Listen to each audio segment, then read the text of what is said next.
Okay. Hello to my students. Yes, welcome to our classroom. This is how it's gonna be.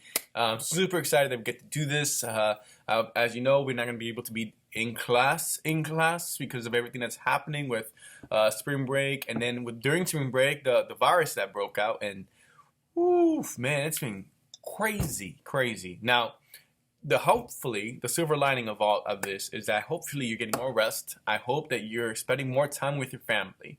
I hope that you're able to meet your neighbors and be able to enjoy this time, or at least be able to spend more time resting and be able to spend time with your family, or be able to at least get more rest than you normally do.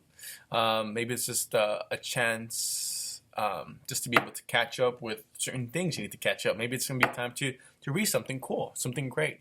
Now, this is very interesting because today, kind of, I was seeing certain things happening today in the news, and it kind of reminded me of this book that I read back in middle school called The Diary of Anne Frank.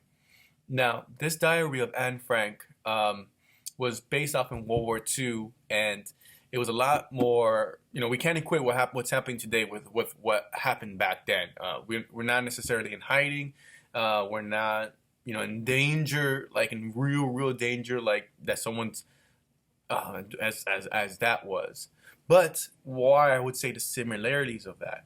The reason I would say there's some similarities is that during the time that she was writing this diary, this is Anne Frank. She was writing this diary during a very kind of like a pivoting point in history, and we get to read what happened in history because of what she wrote in that journal. If she never wrote what she wrote in that journal, then we wouldn't know. I mean, we would know, but we wouldn't necessarily have like such an amazing first count of what happened during that war, what it was to live isolated and separated from society when all these outside forces were trying to come in. So we can see the similarities, but definitely not to that huge extent that they had back then. Now today, we're in a pivotal point, because and it's crazy because before, how many I don't know how many years ago, you wouldn't even imagine be able to have a computer or to take or to do online resources or to do anything digital, or it was really rare. I mean, imagine, like, I'm growing up and we had dial-up. That was considered real good. So that was a different time, and so that's why right now I think has changed. Rarely we have a lot of online. A lot of these kids now, like the students now, are so much more used to using online resources, and they're really headstrong about that, and they can really grow just by using that. And a lot of times now, what used to be kind of like our own protests before, like with political cartoons, have been changed now. With instead of political cartoons, you don't see those as much, but you can use memes, and then there's a lot of memes making fun of or cracking jokes about what's happening, and that's very similar to the political cartoons that we used to have in our Sunday newspaper. We don't have that anymore. So because of obviously the shift that has happening, and so right now we're seeing history happening, and there's not gonna be another moment.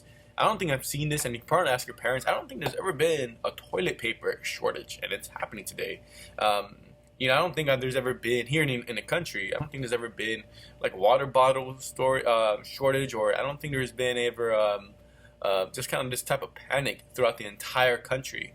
I don't think it's been like that. Maybe been some moments like the recession or the housing crisis, but not as big as this.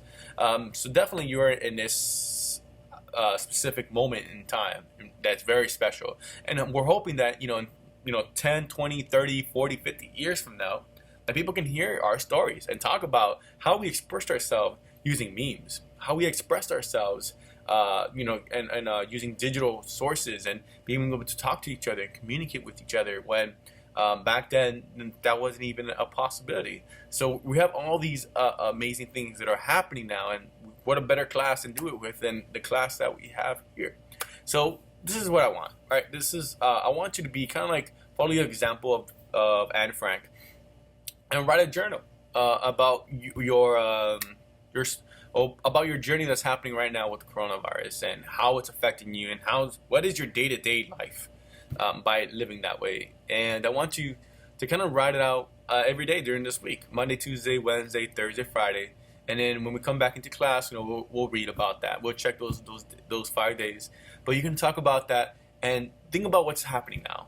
Like right now is history. What you're writing in that book, in your journal right now, in your history journal, that's history.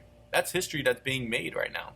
And so I wanted to make sure that you journal everything that's happening today, and then we'll go ahead and talk about that when we come back. Okay.